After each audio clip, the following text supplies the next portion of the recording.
கோவையில் குடிநீர் குழாய் பதிப்பதற்காக தோண்டப்பட்ட மூடப்பட்ட பள்ளத்தில் சமையல் எரிவாயு உருளைகளை ஏற்றி வந்த லாரி சிக்கி விபத்துக்குள்ளானது. இது தொடர்பான கூடுதல் விவரங்களை தருகிறார் நமது செய்தியாளர் தென்னிலவன். இந்த விபத்து தொடர்பான முழு விவரம் என்ன? நிச்சயமாக. அதாவது கோவை பீளமேடு அருகே உள்ள காந்தி மாநகர் அக்போ காலனி உள்ளிட்ட பகுதிகளில் பாத்தீங்கன்னா மாநகராட்சி சார்பில் குடிநீர் குழாய்களை பதிக்கும் பணிகள் நடைபெற்று வந்தது. தற்போது அந்த பணிகள்லாம் நிறைவடைந்து குழிகள்லாம் மூடப்பட்டிருக்கக்கூடிய நிலையில இந்த பகுதியில பாத்தீங்கன்னா வரக்கூடிய கனரக வாகனங்கள் அந்த தோண்டி மூடப்பட்ட குழிகள்ல ஏற்படக்கூடிய பள்ளத்தினால அடிக்கடி விபத்துல சிக்கிக் கொள்கிறது.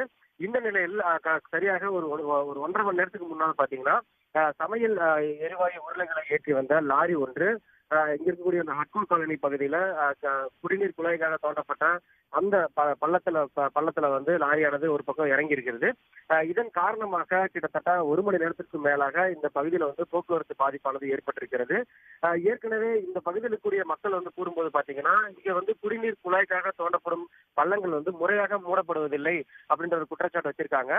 மேலும் இங்கு அதிக அளவு வாகனங்கள், அதாவது குறிப்பாக பள்ளி வாகனங்கள் மற்றும் இதே பகுதியில பாத்தீங்கன்னா இந்த சமையல் எரிவாயு ஒரு நிறுவனம் இங்க அமைஞ்சிருக்குது. எனவே இங்க அதிக அளவு கனரக வாகனங்கள் செல்லக்கூடிய ஒரு பகுதி என்பதனால அடிக்கடி இந்த மாதிரி பள்ளத்துல வாகனங்கள் சிக்கி போக்குவரத்து இடையூறு ஏற்படுவதோடு மட்டுமல்லாமல் இந்த சமையல் எரிவாயு உருளைகளை ஏற்றி செல்லும் போது இதனால் ஏற்படும் அந்த விபத்துல வேறு ஏதேனும் அசம்பாவிதம் ஏற்பட்டும் அப்படின்ற ஒரு அச்சத்தையும் இங்க இருக்கக்கூடிய ஓட்டுநர்கள் தெரிவிச்சிருக்காங்க. அதே போல இந்த தற்போது இங்க இருக்கக்கூடிய இந்த மாட்டிருக்கக்கூடிய சமையல் எரிவாயு உருளை ஏற்றி வந்த லாரியை பொக்லின் இயந்திரம் மூலமாக நீண்ட நேரம் போராடி இங்க இருக்கக்கூடிய ஓட்டுநர்கள் மற்றும் பொதுமக்கள் உதவியோடு அந்த லாரியானது தற்போது மீட்கப்பட்டிருக்கிறது.